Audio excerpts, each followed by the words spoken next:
It's election time in the UK.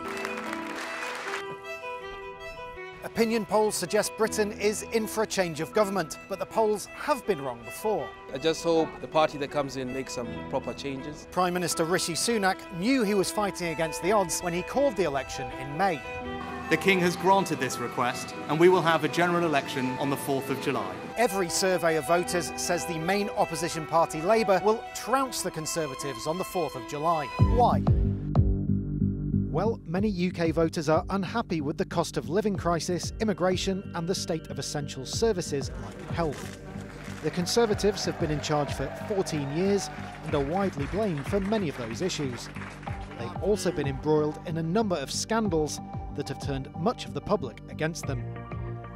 Although Sunak led the party for only some of that time, his own poll ratings are low. His headline pledge on immigration, "Stop the Boats," hasn't managed to turn the tide for his party.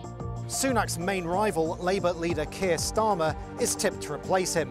Starmer has presented himself as a centrist, a safe pair of hands, after years of Conservative chaos. But his critics say he lacks charisma, ambition and ideas.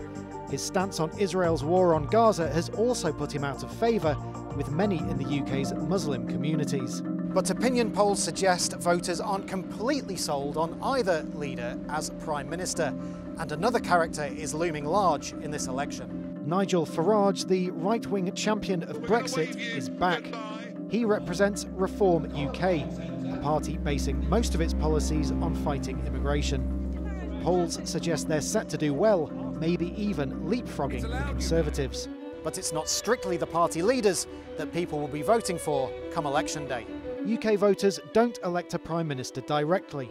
Instead, they choose a Member of Parliament to represent their local area or constituency. The leader of the party that wins a majority of the UK's 650 constituencies automatically gets to form a government and becomes Prime Minister.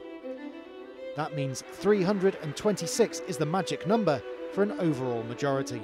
And if the predictions are anything to go by, another party will be on the way in, unless the voters decide differently.